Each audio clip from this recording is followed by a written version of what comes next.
What's going on, everyone? Today I'm going to be showing you how to install an aftermarket radio in a 95 to 98 and 99 classic Chevy CK1500 pickup. This also works with the 95 to 99 full-size SUVs, including the GMC Suburban and Yukons, including the Chevrolet Suburbans and Tahoes, and the GMC Sierra pickup. This also works with the 2000 classic 2500 and 3500. So, without further ado, let's go ahead and show you what needs to be done. Before you install your aftermarket radio, the first thing you're going to do is you want to pull this out loose so you can have more access, so that wouldn't be in your way. And the next thing you're going to need is your key to pull down the shifter so you can get this dash bezel all loose. You can see how it comes off. And the reason I'm switching aftermarket stereos is because I'm going to be getting rid of this truck. So I have a radio that I'm going to be putting back in, which is this old Kenwood, because I'm taking my Pioneer out to put in my nut in my new when I get my new truck. So before you put it all the way down to first gear, you want to put your emergency brake on. Turn the key to the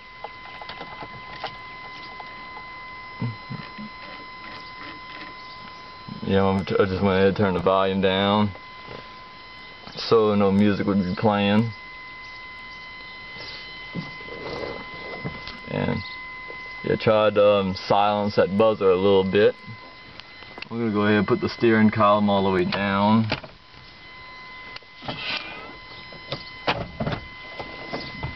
Since we got it all the way in first, you just simply go ahead and pull a nice little tug right here. If you're doing this in the cold, you want to be extremely careful because you can crack your dash.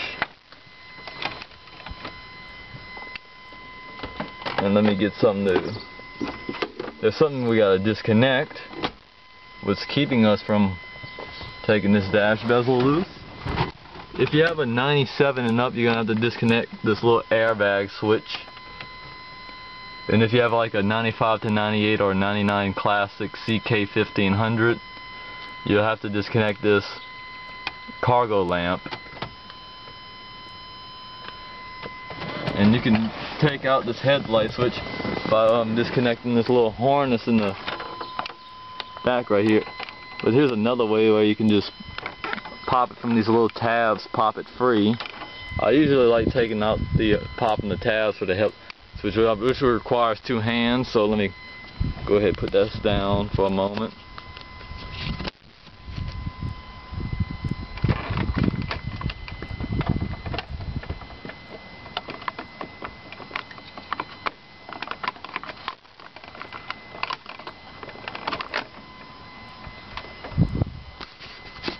So it just pops free. We ain't gonna worry about that right now. We're gonna get that out of the way though. But see, right, what I'm doing is unplugging the cargo lamp switch. But I know it's hard doing it with one hand.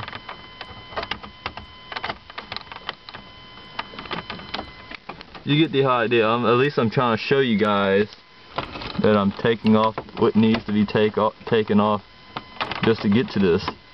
Or sometimes you can just take your finger and squeeze it, press down on this little tab. Or you can pull the bezel a little free, just pull down the column, which makes a lot more sense.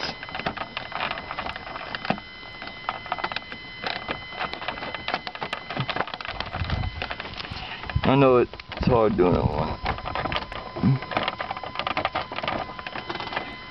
Gonna have to put this down for a moment.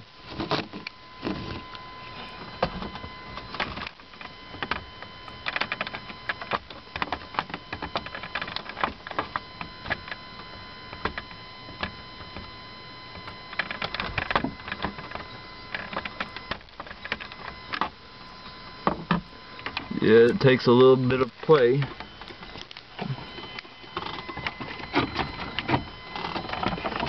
And this one you can just simply wiggle loose. But do not force them out of there, because the more you force it, the more you're going to rip out the harness and you're going to be screwed. And you probably have to take this whole entire dash. You could just set this out of the way. Sorry for the bad camera angles. And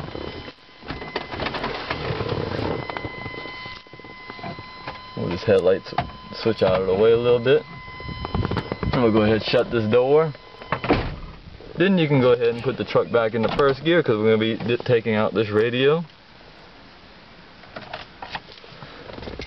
Okay, since the radio is already off in the truck, some of them recommend you disconnect the battery doing this. But you don't have to disconnect it if you have the truck. As long as you have the truck off, then you're safe. You're safer than sorry. Gotta put this down, because there's two tabs that you're gonna have to gently pull out.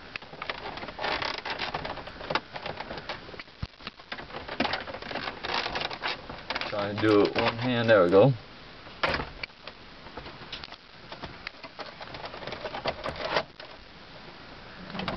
And your radio should come free.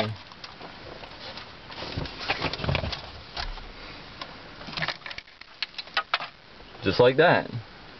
And what this little thing is right here is an in-dash pocket. You can easily get these off of eBay or out of another truck from a junkyard, or out of a base model truck. But see, your radio should come free. But if you have the stock radio, you have to press down and we disconnect this antenna adapter while filming. Shut this camera, sorry.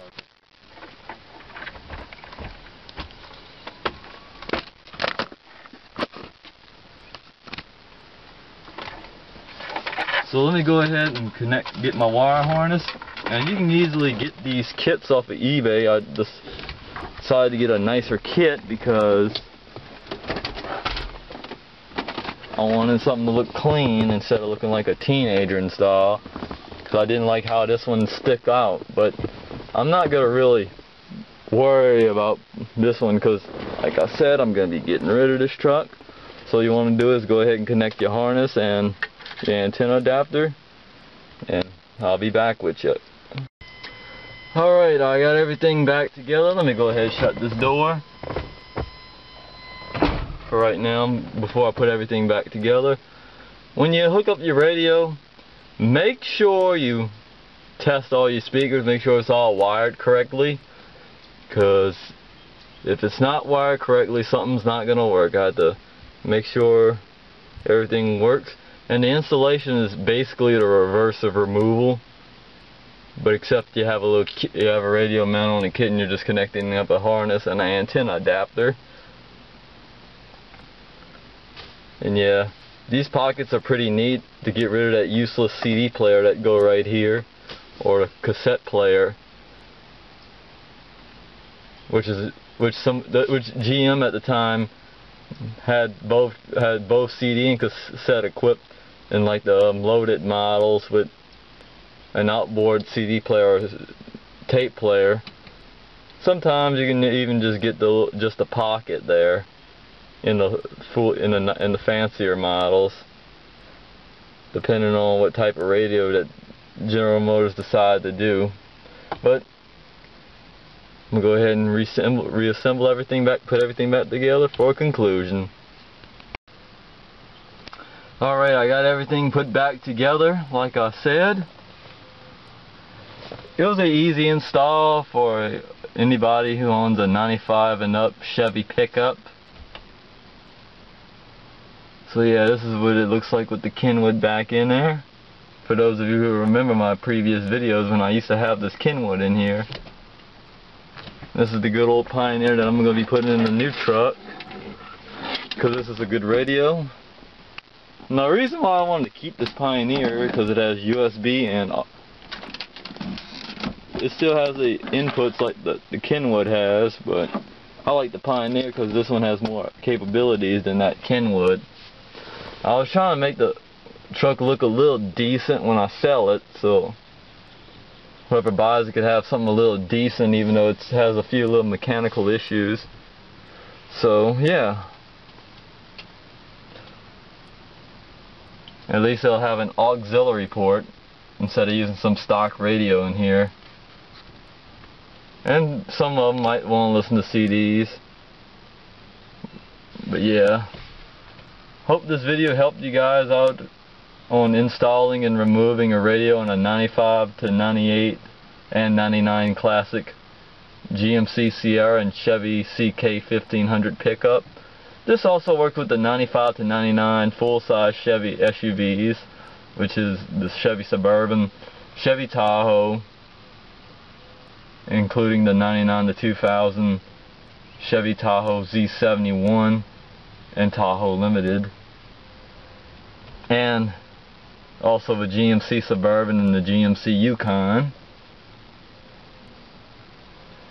If you're doing this with a GMC Yukon Denali and a Cadillac Escalade from 99 to 2000, you're probably going to need some little interface to hook up to your radio so you can retain the factory Bose amplifier, because the 99 to 2000 Chevy Suburban, the 99 to 2000 GMC Yukon Denali and the Cadillac Escalade have this fancy Bose system, which will require you to have some kind of interface to retain the Bose amplifier.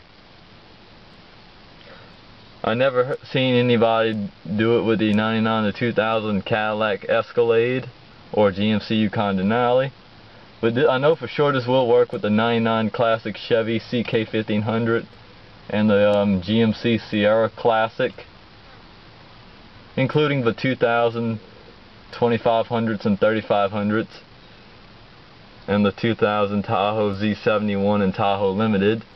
So let me go ahead and end the video for now, and hope you guys enjoyed this video, and thanks for watching.